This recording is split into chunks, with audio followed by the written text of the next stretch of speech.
You know, sometimes life throws you a curveball so wild you barely know what hit you. That's exactly what happened to our Stella. She wasn't looking for drama, just trying to make ends meet. She's the kind of girl who finds beauty in dusty old books and comfort in a perfectly brewed cup of tea. A bit of a dreamer, sure, but with her feet firmly planted on the ground, even when that ground is a crumbling mansion belonging to a dying billionaire. We meet Stella amidst the fading grandeur of Blackwood Manor. Think Gothic, but with a surprising amount of dust bunnies. She's scrubbing away, a solitary figure against the faded velvet and tarnished silver. Her hair, a practical braid, escapes in wisps around her face, dusted with cobwebs more often than not. She's barely 23, and this is her life. A maid, cleaning up after a man she's never even seen. Her dreams? Well, they're tucked away, like old letters in a forgotten drawer. Maybe a small flower shop someday. Maybe a little cottage with a garden. Simple things, really. She's got this stubborn streak, though. A resilience that shines through her quiet demeanor. She's seen tough times, you see. Her family. Well, let's just say she knows what it means to struggle. That's why she's here. Working for a pittance, but always with a glimmer of hope in her eyes. What are your dreams, folks? Are you still chasing them? Her uniform, a starched apron over a plain dress, seems almost too neat for the disarray of the place. She hums softly to herself, a forgotten lullaby, as she polishes a portrait of a stern-looking man. That's Elias Thorne, though she doesn't know it yet. He's the recluse, the billionaire, the rumored ghost of Blackwood Manor. The air in the house is thick with stories, whispers of his past, and the faint scent of old money and decay. It's a bit creepy, to be honest. But Stella, she's used to it. She just focuses on the task at hand, wiping away the grime, trying to bring a little bit of light back into these shadowy rooms. She's a fixer, at heart. Suddenly, a crashing sound echoes from the west wing. Stella jumps, her heart doing a little tango in her chest. "What on earth?" she mutters, clutching her cleaning rag like a shield.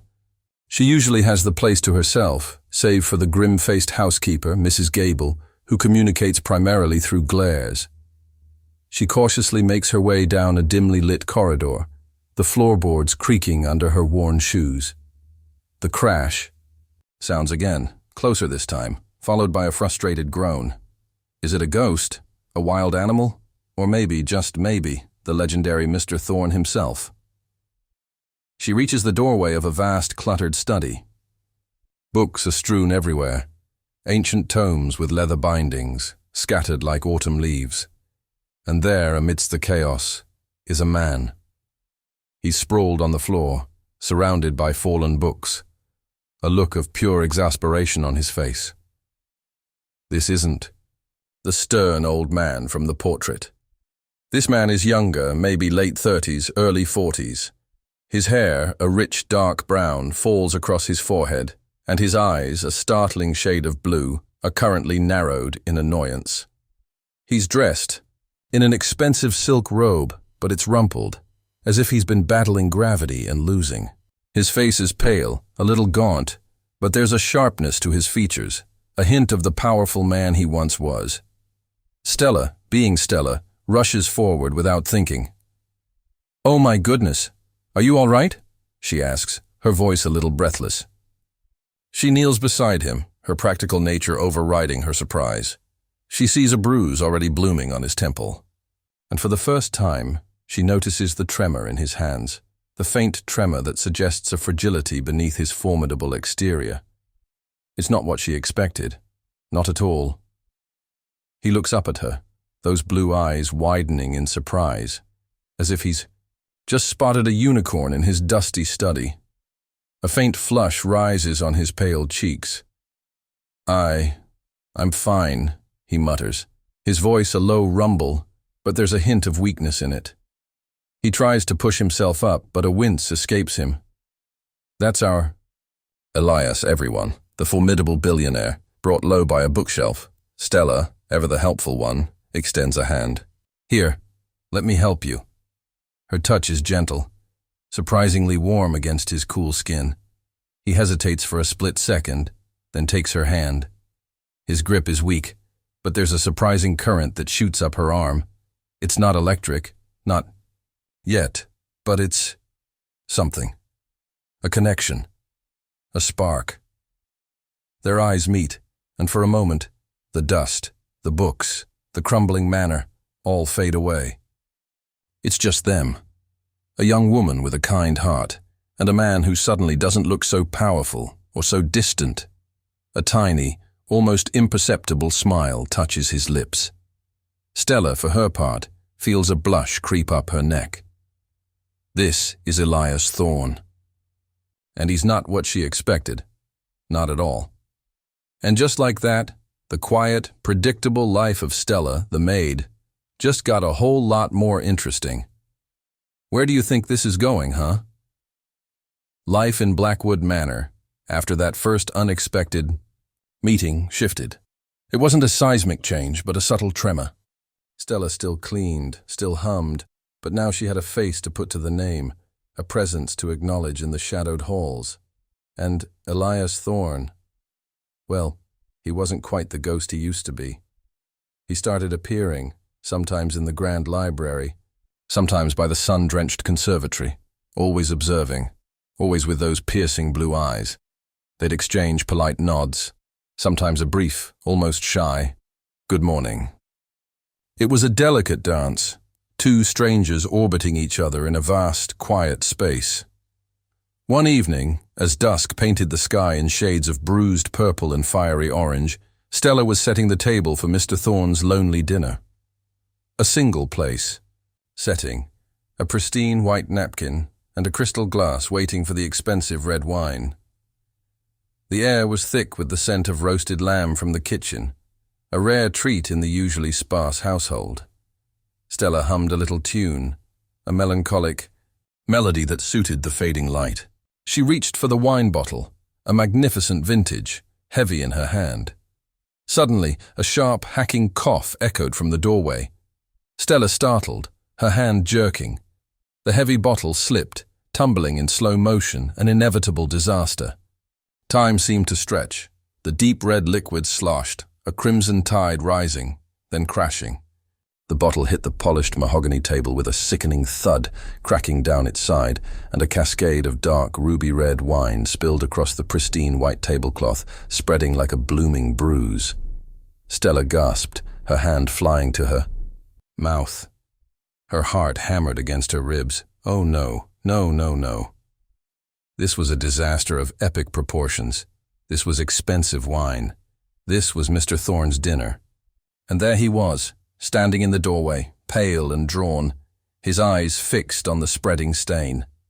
Elias Thorne's eyes, usually so guarded, held a flicker of something she couldn't quite decipher. Annoyance? Disappointment? Or was it something else? He'd coughed, a deep rattling sound that had startled her.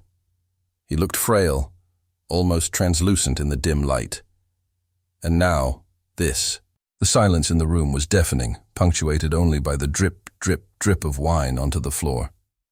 Stella's face burned. "Oh, Mr. Thorne, I am so sorry. I don't know what happened. I startled. I'll clean it up immediately. I'll pay for it, I promise." Her voice was a frantic whisper, laced with genuine distress. She was already reaching for a napkin, though she knew it was futile. The stain was enormous, a testament to her clumsiness. This was probably it. She'd be fired. She'd be back to square one, looking for another cleaning job. The thought made her stomach clench. Elias, still leaning against the doorframe, slowly pushed himself upright. He took a hesitant step into the room, his gaze still on the ruined tablecloth. It's just wine, Miss Stella," he said, his voice surprisingly calm, almost a murmur. His eyes, however, still held that unreadable depth. He looked tired, profoundly so, and his cough still lingered, a ghostly echo in the room. This wasn't just about the wine, was it? It was about his failing health, about the precious few pleasures he had left. The spilled wine felt symbolic, a further unraveling of the little control he had. He walked over to the table, slowly, deliberately. Stella braced herself for the reprimand, the dismissal. But instead, he reached out, his long, thin fingers brushing the wine-soaked cloth. He looked at her, his blue eyes finally softening, a hint of something akin to amusement playing on his lips. "Accidents happen," he said, his voice a little raspy. He even offered a faint smile, a ghost of a smile that nevertheless sent a surprising warmth through Stella. This wasn't the reaction she expected, not at all. And in that moment, something shifted between them. The spilled wine, instead of being a disaster, became an unexpected bridge. It was the inciting incident, folks. The moment everything changed. If you're still with me, type pizza in the comments.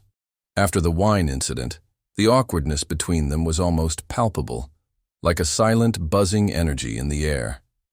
Stella felt a flush creep up her neck every time she saw Elias, remembering her frantic apologies. He, for his part, seemed to watch her more, his gaze lingering a beat longer than necessary. Their interactions became a series of small, almost imperceptible shifts. One morning, Stella was dusting the grand piano in the drawing room, her reflection shimmering faintly in the polished wood. She hummed a little folk tune, lost in her own world. Suddenly, a soft, almost hesitant chord drifted from the doorway. She jumped, nearly dropping her feather duster. Elias stood there, a hand resting lightly on the piano keys. "Sorry," he murmured, his voice a little rough. "Didn't mean to startle you." Stella's cheeks warmed. "Oh, no, Mr. Thorne, it's all right." She fumbled with the duster. Do you play?" He looked at the piano, a wistful expression crossing his face. "I used to, a long time ago." He ran his fingers over the keys, a silent melody playing in his mind. "It's been a while." He looked up at her, a hint of vulnerability in his eyes. "You have a nice voice." Stella's jaw practically dropped. "Oh, thank you." She swallowed, suddenly very aware of the silence in the room, of the intimacy of the moment. It was a simple compliment, but it felt like a revelation coming from him. This wasn't the stern billionaire, but a man who remembered playing the piano. He shifted his weight, a faint cough escaping him. The moment hung in the air, fragile and unexpected. "What do you make of that, huh?" Scene 5, the reading hour. Days turned into weeks, marked by these small, quiet encounters. Elias started to spend more time in the library, and Stella, having finished her morning chores, would often find herself drawn to the quiet hum of his presence. She'd organize books on a distant shelf, her ears subtly tuned to the rustle of his pages. One afternoon, the sunlight streaming through the arched windows, Elias looked up from his book. "Miss Stella," he said, his voice soft, almost a whisper. Do you read?" Stella, startled, nearly dropped the stack of books she was carrying. "Oh, yes, Mr. Thorne, I do," she confessed. "I love stories." He offered a rare, genuine smile. "I thought as much." He gestured to the worn armchair opposite his. "Would you perhaps care to read with me?" Stella hesitated. A maid, reading with the master. It was unheard of.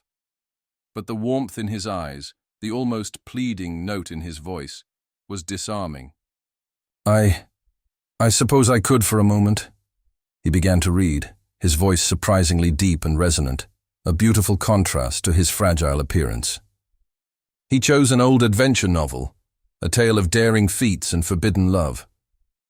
Stella listened, captivated, her gaze occasionally drifting to his face. The lines of worry around his eyes seemed to soften as he read, a youthful spark returning to them. She found herself relaxing, her initial apprehension fading. It was a strange, unexpected intimacy. Just two people sharing a story. No titles, no social barriers, just words and shared moments. It felt right, and a little dangerous. One rainy afternoon, the kind where the manor felt particularly isolated, Stella was cleaning a dusty old cabinet in the study. She found a small, tarnished silver locket tucked away in a velvet pouch. It was heavy in her hand, intricately carved with swirling patterns. Curiosity, a gentle nudge, prompted her to open it. Inside were two faded photographs. A young woman, her smile bright and carefree, and a younger Elias, his arm around her, a wide, confident grin on his face. He looked so different then, vibrant and full of life. Just as she was closing it, Elias entered the room, leaning heavily on a cane. His eyes immediately fell on the locket. A shadow passed over his face, a flicker of pain. "That belonged to my mother," he said, his voice flat. Stella's heart sank. "Oh, Mr. Thorne, I'm so sorry. I shouldn't have touched it." She held it out to him, her cheeks burning. He took it from her, his fingers brushing hers. He held the locket, his gaze distant, lost in memory. She was everything. His voice was barely a whisper. She loved this house. And she loved life. He looked at Stella, a profound sadness in his eyes. "Sometimes, I feel like this house is all that's left of her." Stella, surprisingly, didn't feel awkward. Instead, a wave of empathy washed over her. She saw not the powerful billionaire, but a man grieving a profound loss. "I understand, Mr. Thorne," she said softly. "It's hard, isn't it, to keep going when a part of you is missing?" He looked at her, truly looked at her. And in his gaze, Stella saw a flicker of surprise, a hint of recognition. For the first time, she felt like he saw her, not just the maid. He nodded, a slow, almost imperceptible nod. The silence that followed was different from their usual silences. It was a shared silence, filled with unspoken understanding. It was a moment of connection, deep and unexpected. A quiet breakthrough, wouldn't you say? The atmosphere in Blackwood Manor subtly shifted, a delicate dance between their growing connection and the unspoken truth of Elias's declining health. His coughs became more frequent, his steps more labored. Stella, ever observant, noticed the small signs. The way he winced when he moved, the faint tremor in his hands when he reached for his teacup. Her heart ached for him, a quiet, insistent ache she couldn't quite explain. One blustery afternoon, a storm raging outside, Elias was in the library, his gaze fixed on the rain-streaked window. Stella, bringing him a fresh pot of herbal tea, saw the deep lines of weariness etched around his eyes. "Mr. Thorne," she began, her voice soft, "are you feeling all right?" He sighed, a long, weary sound. "As all right as I can be, Miss Stella." He turned from the window, his gaze meeting hers. "You know, don't you?" Stella's breath hitched. She didn't have to ask what he meant. I have my suspicions, sir." Her voice was barely a whisper. He nodded slowly. "The doctors, they've given me a few months at best." He spoke with a chilling calm, a detachment that made her stomach clench. "My heart, it's failing." The words hung in the air, heavy and devastating. Stella felt a cold wave wash over her. A few months. This powerful, intelligent, surprisingly kind man was dying. A lump formed in her throat. She wanted to say something. Anything, but the words wouldn't come. She just stared at him, her eyes welling up. He watched her, a faint, almost sad smile playing on his lips. "Don't cry, Miss Stella," he said, his voice gentle. "It's simply the way of things." But his eyes, despite his words, held a profound sadness. Stella, despite herself, felt a tear escape and trace a path down her cheek. But it's not fair," she whispered, her voice cracking. "It wasn't fair for anyone, but for him, trapped in this isolated manner, with so much life seemingly left to live. It was cruel. He reached out, his hand hovering for a moment, then gently cupped her cheek, wiping away her tear with his thumb. His touch was warm, surprisingly tender. "Life isn't always fair, my dear." His gaze held hers, deep and unwavering. "But sometimes, in its cruelty, it offers unexpected gifts." His eyes flickered down to her lips, a silent, almost imperceptible question. The air crackled with unspoken emotions, a shift from quiet understanding to something far more profound, far more dangerous. This was it, folks, the turning point. The stakes were suddenly sky-high. The days that followed were a blur of heightened emotions and unspoken truths. Elias grew weaker, but his gaze on Stella became more intense, more possessive. He would ask her to sit with him, to read to him, to simply be in the room. He spoke of his life, his regrets, the vast empire he was leaving behind. And Stella, captivated by his stories, by the man beneath the billionaire facade, found herself falling. It was a slow, agonizing descent, a gravitational pull she couldn't resist. How do you think she felt, knowing his time was so short? One twilight evening, the manor bathed in the soft glow of lamplight. Elias was propped up in his bed, his breathing shallow. Stella was by his side, gently wiping his brow with a cool cloth. He looked at her, his eyes, still so blue, holding a fragile vulnerability. "Miss Stella," he began, his voice a hoarse whisper, "I have a confession to make." Stella's heart hammered. "Yes, Mr. Thorne." He paused, gathering his strength. "I'm a dying man, and I have one last wish." He reached for her hand, his fingers surprisingly strong as they gripped hers. "I've been watching you, Stella. Your kindness, your spirit, you bring light into this desolate place." Stella felt a blush creep up her neck, her gaze dropping to their joined hands. "I know this is unorthodox," he continued, his voice gaining a flicker of determination. "But I ask you, Stella, spend one night with me. One night. As my wife." Stella gasped, her head snapping up. Her eyes widened, a mixture of shock and disbelief. Your wife?" The words felt foreign on her tongue, too big, too impossible. "Yes," he rasped, a desperate plea in his eyes. "Not legally, not in the eyes of the world, but in here," he touched his chest, "in my heart. I want to feel loved, just once, before it's too late." He looked at her, his gaze unwavering. "And in return, Blackwood Manor will be yours. Everything. The trust will ensure your future beyond your wildest dreams." The air in the room crackled with the enormity of his request. Blackwood Manor, her wildest dreams. But it wasn't about the money, was it? It was about him, about this dying man, reaching out for a final connection.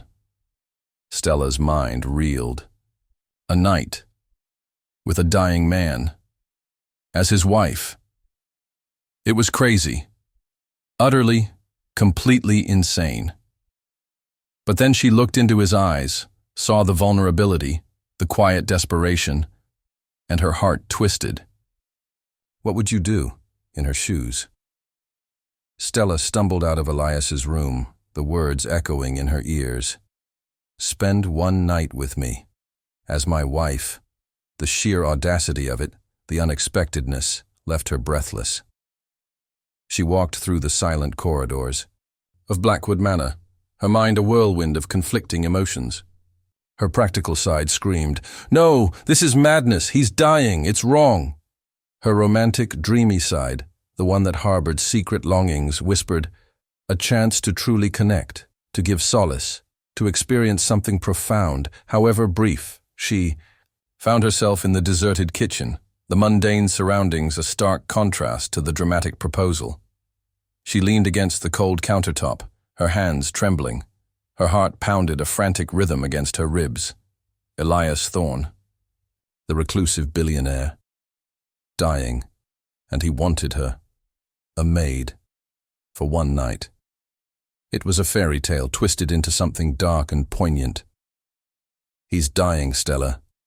Her internal voice was sharp, insistent. "What good could come of this? You'll only get hurt. It's a transaction, isn't it? A last indulgence." But then another voice, softer, more compassionate, cut through the noise. "He's lonely, Stella. He's afraid. He's reaching out.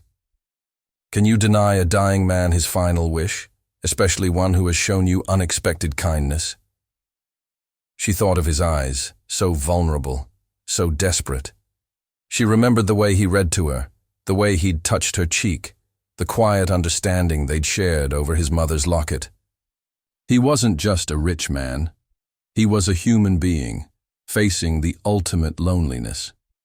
She'd always yearned for connection, for a love that transcended superficialities. Was this it?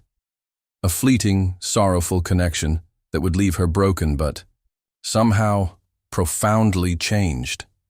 The internal conflict was a raging storm within her. The next morning, Stella moved through her chores in a daze, her mind still replaying Elias's request. She couldn't shake it. Every dusty surface, every gleaming piece of silver seemed to mock her with its silent grandeur, reminding her of the incredible offer, the impossible choice.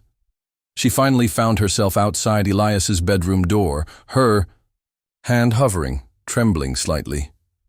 She took a deep breath, trying to steady her racing heart. This was it. She had to give him an answer. She pushed the door open, the faint scent of medicine and old books filling the air. Elias was awake, propped up against the pillows, looking even paler than usual. His eyes, however, brightened as he saw her. "Stella," he whispered, a hopeful note in his voice. She walked to the foot of his bed, clasping her hands tightly. "Mr. Thorne," she began, her voice a little shaky. I've been thinking about your offer." She paused, searching for the right words. It's a lot to take in." He nodded, his gaze unwavering. "I understand. And I wouldn't blame you for saying no." Stella took another shaky breath.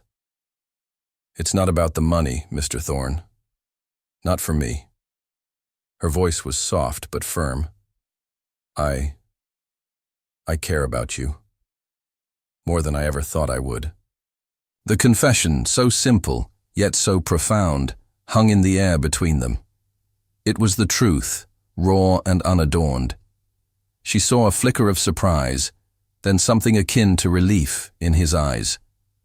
And I want to say, "Yes," she continued, her voice barely a whisper. "I'll spend that night with you. Not as a transaction, but because I want to. Because I believe in the good in you. And because I don't want you to be alone." A profound silence descended, broken only by the rhythmic tick of an old grandfather clock in the hall. Elias's eyes widened, then filled with an emotion she couldn't quite name. Relief, gratitude, perhaps even a hint of wonder. A single tear escaped the corner of his eye and traced a path down his gaunt cheek. He reached out a trembling hand towards her. "Stella," he whispered, his voice thick with emotion. "Thank you. Thank you." It was a moment of raw vulnerability, a profound admission of need, and a testament to the unexpected depth of their connection. The die was cast.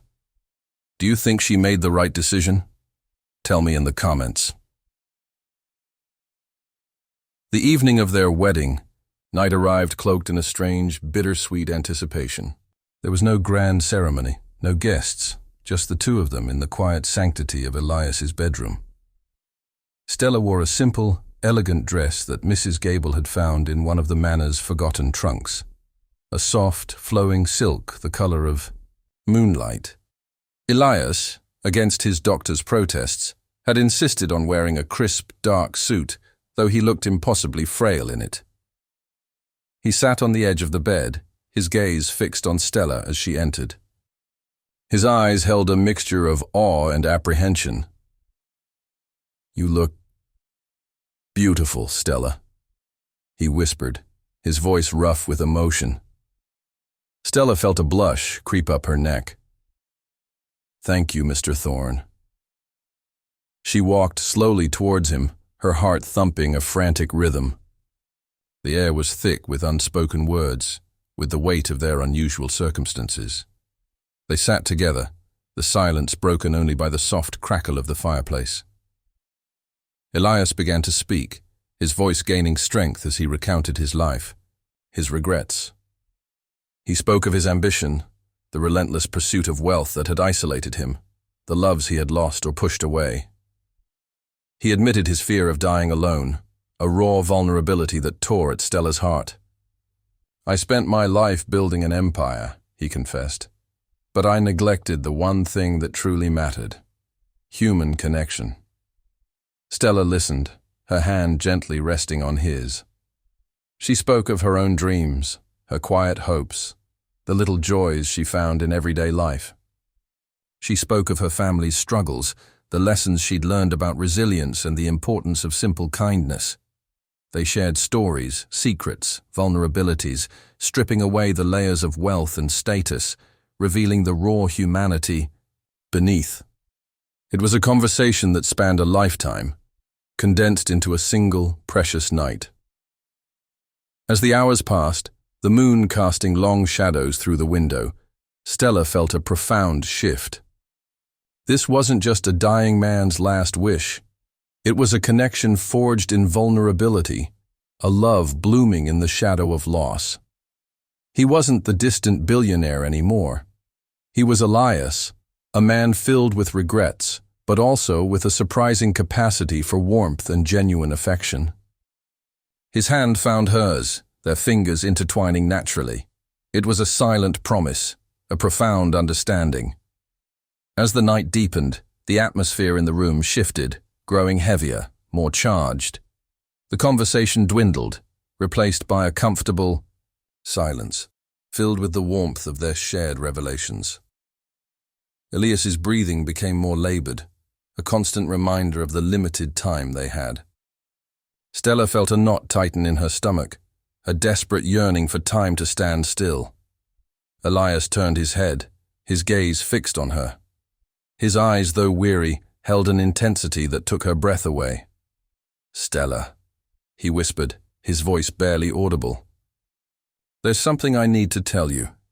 Something I should have said sooner." Stella leaned closer, her heart aching. "Yes, Elias?" She used his first name, effortlessly, for the first time. It felt natural, right? He reached for her hand, his fingers tracing the lines on her palm. I never thought I would feel this again," he began, his voice a little stronger now, imbued with a fragile determination.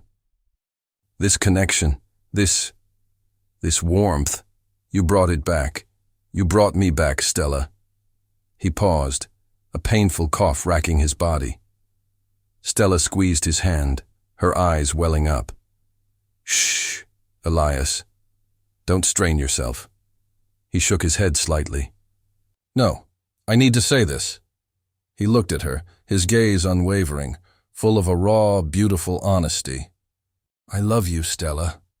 The words hung in the air, echoing in the quiet room. Stella's breath hitched. Love. He loved her. The confession hit her with the force of a physical blow, a wave of profound emotion washing over her. Tears spilled from her eyes, hot and fast. She had suspected, hoped, but hearing it, spoken aloud, was something else entirely. It was terrifying, exhilarating, and heartbreaking, all at once. "Oh, Elias," she choked out, her voice thick with emotion. I love you too." The words tumbled out, unbidden, heartfelt. She hadn't even consciously realized it until that moment. But it was true. This dying man, This complicated, vulnerable man had captured her heart. She leaned forward, pressing a soft, tender kiss to his lips. It was a kiss of farewell, a kiss of acceptance, and a kiss of a love that defied all logic and time. It was the climax, folks, the ultimate, heart-wrenching payoff. Are you crying yet? I know I am. The rest of the night passed in a blur of shared whispers, gentle touches, and the quiet comfort of presence. Stella stayed by Elias's side, holding his hand, feeling his weakening pulse, listening to his shallow breaths. She spoke of her hopes for him, for them, even as she knew, deep down, that those hopes were fragile, fleeting. She told him about the flower shop she dreamed of, about the small cottage. He listened, a faint smile on his lips, his eyes gazing at her with a profound adoration. As the first slivers of dawn painted the sky in soft hues of rose and gold, filtering through the heavy drapes, Elias's breathing grew even fainter. His grip on her hand weakened. Stella watched him, tears silently streaming down her face, her heart breaking with every shallow breath he took. She leaned down, pressing a final tender kiss to his forehead. "I'll miss you, Elias," she whispered, her voice choked with sorrow. He stirred faintly, his eyes fluttering open. He looked at her, a profound peace settling over his face. A faint smile touched his lips, and with a soft, almost imperceptible sigh, Elias Thorne slipped away, his hand still gently clasped in hers. The silence that followed was deafening, a profound void where life had been just moments before. Stella closed her eyes, a fresh wave of tears escaping. He was gone. Days after Elias's passing were a somber haze. The manor, usually quiet, now felt truly desolate, echoing with his absence. Stella moved through it like a ghost, her heart heavy with grief. Mrs. Gable, surprisingly, offered a comforting presence, a silent acknowledgement of their shared loss. Week later, the family solicitor, a stern man in a dark suit, arrived to read Elias Thorne's will. The air in the grand drawing room was thick with tension as Elias's estranged relatives, a motley crew of distant cousins and opportunistic vultures, gathered. They eyed Stella with open suspicion, their whispers sharp and disparaging. "Who is she? What's she doing here?" The solicitor cleared his throat, his voice cutting through the murmurs. He read through the initial clauses, the bequests to various charities, the endowments to universities. Then he paused, his gaze sweeping over the eager faces of the relatives. "And now, to the remainder of Elias Thorne's estate," he announced, his voice suddenly resonating with authority. "To Miss Stella Maxwell, current resident and employee of Blackwood Manor, I bequeath the entirety of Blackwood Manor, its contents, and all accompanying lands. Furthermore, a substantial trust fund has been established in her name, providing for her comfort and endeavors for the remainder of her life." A collective gasp ripped through the room. The relatives erupted in outrage, their faces contorted in disbelief and fury. "What? This is preposterous! Who is this woman?" Stella stood there, stunned, the words washing over her like a tidal wave. She had expected a small sum, perhaps enough to start her flower shop. But everything? The manor? The trust? It was beyond anything she could have imagined. Her heart ached with a mixture of profound gratitude and a fresh wave of sorrow. Elias. He had truly kept his word. He had given her not just a home, but a future, a legacy of his unexpected love. She looked at the furious faces of the relatives, then at the empty chair where Elias would have sat, and a quiet strength settled within her. Months later, Blackwood Manor is transformed. Not into a gaudy modern estate, but into a place filled with life and warmth. Stella, now the lady of the manor, has opened her flower shop in what was once the conservatory, its glass walls now overflowing with vibrant blooms.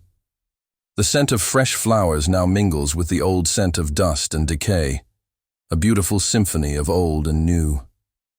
She still walks the halls, but now with a lightness in her step, a quiet joy in her heart.